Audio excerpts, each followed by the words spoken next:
Hello everyone. Welcome to ILTA Physics online problem solving session. Today we are going to solve some problems regarding the position and displacement of a moving object. Position and displacement are the most fundamental variables used to describe an object's motion. Just as the word motion shares its root with move, the change in position, or displacement, is the very essence of motion itself.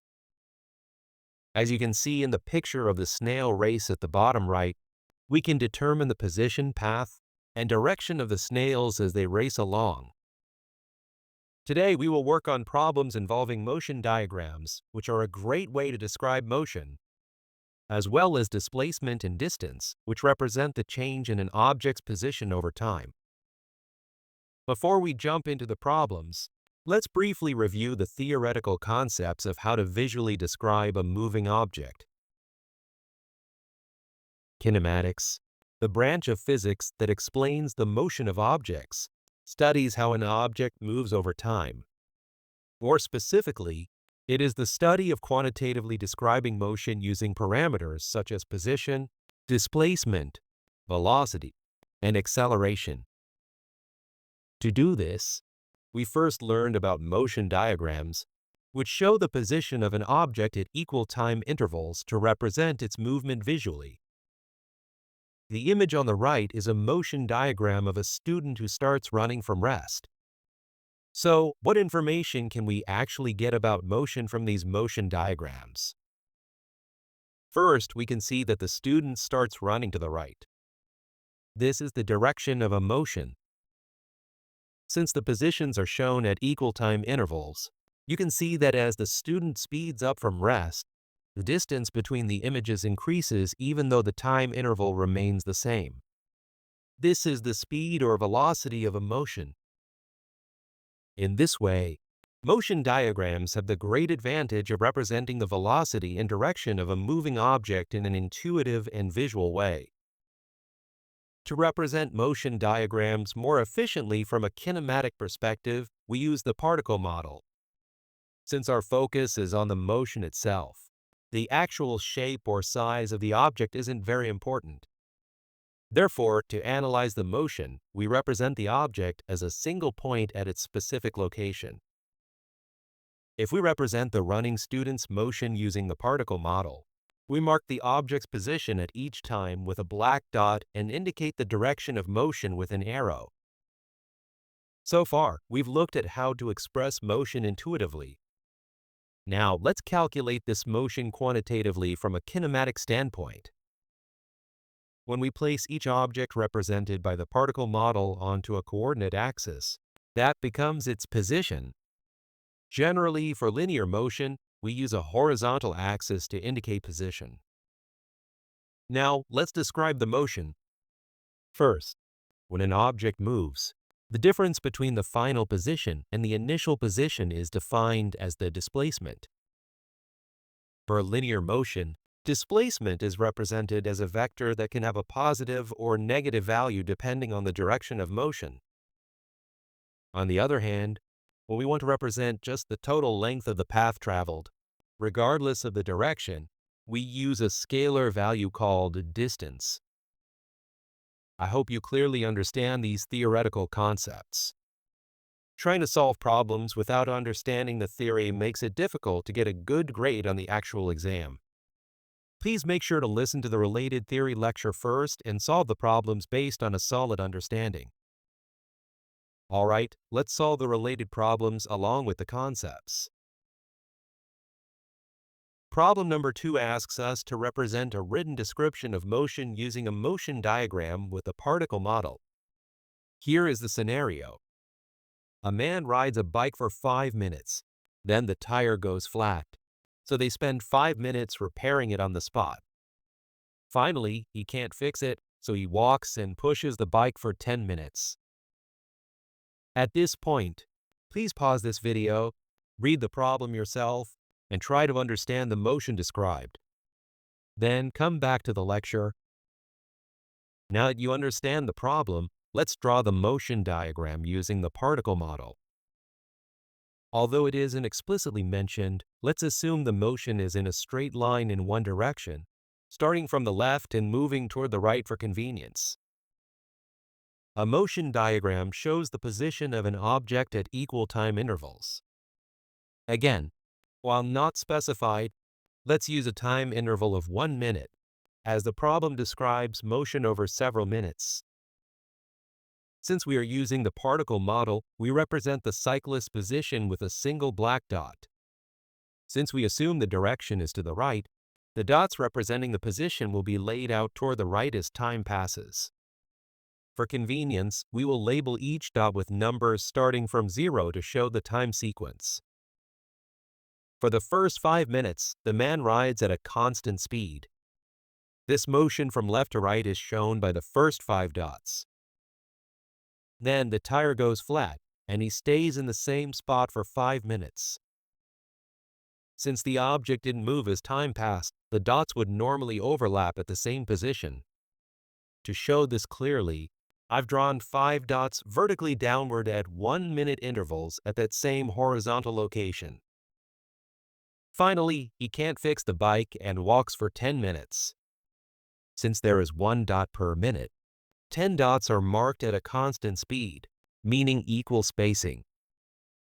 The important thing here is that because walking and pushing a bike is slower than riding it, the distance traveled in the same 1 minute interval is shorter. To represent this, we draw the dots with a shorter distance between them. If we display this on a single straight line motion diagram, it looks like the one below. I've indicated the time spent stationary with numbers in parentheses.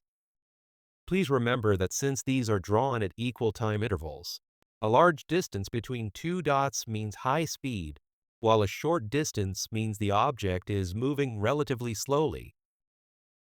In conclusion, a motion diagram using the particle model is an effective way to visually represent the direction and speed of an object's motion. Problem number 8 is about a car moving in a straight line. Again, please pause the video, read the problem, understand the motion yourself, and then come back. In problem 8, a car moves and stops at a position 14 miles west of an intersection, which is defined as the origin. If the change in position, the displacement, is negative 23 miles, the problem asks for the starting position of the car. The question asks how far, but what it's really looking for is the object's position. Of course, since this describes a very simple motion, you might solve for the starting position intuitively. However, let's solve it using the kinematic formulas we discussed. First, let's establish a coordinate system for solving the problem. As we discussed in the theory lesson, setting up a coordinate system means 2 things: picking your origin and deciding which directions are positive and negative. The problem explains that the car moved in an east-west direction and defines the positive direction of the coordinate axis as east, or to the right. The problem specifies that we are setting the intersection as our origin. This is the coordinate system for our problem. Therefore, since the final position of the car is 14 miles west of the origin, we can mark it at negative 14 as shown below. In this context, the west direction is a hidden condition indicating the left side of the origin.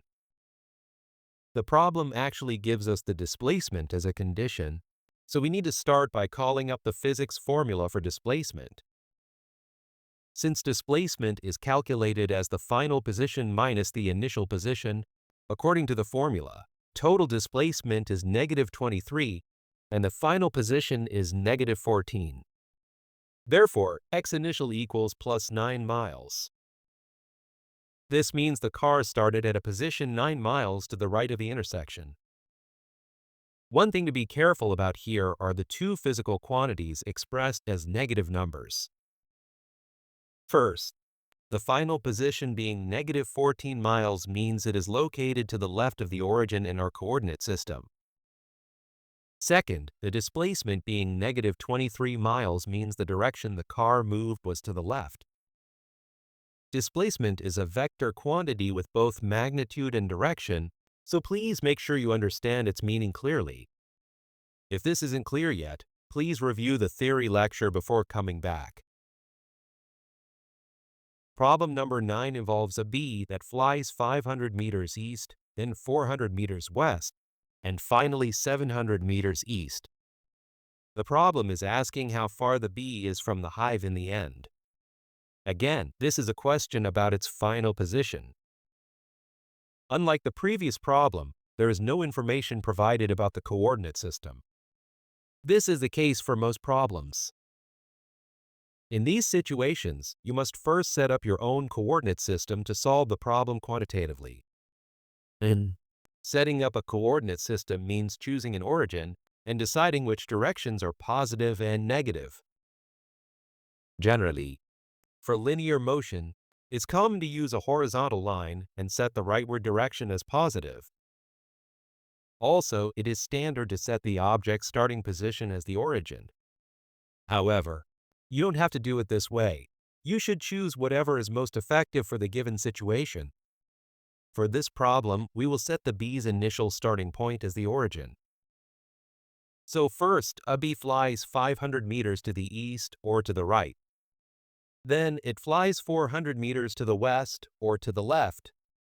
Finally, it flies 700 meters to the right. If you can mark these positions accurately on a number line as shown in the figure, the rest can be easily solved using formulas. The displacement of an object is the final position minus the initial position. For the first 500-meter flight to the east, the displacement is 500 minus 0, which equals 500. In the same way, for the second segment moving 400 meters west, the displacement is 100 minus 500, which equals negative 400. To emphasize again, a negative displacement means the object moved to the left relative to its previous position. Calculating the displacement for the final third segment the same way, we get 700. The total displacement of the bee's motion can be calculated by adding each individual displacement, and that sum is 800. In other words, when the entire movement is finished, the bee ends up at a position 800 meters to the right of the hive. Although the problem doesn't ask for it, the total distance the bee traveled is calculated by adding each path length regardless of direction. Therefore, the bee's total distance is 1,600 meters. That's all for today's problem-solving session. You all did a great job. See you next time.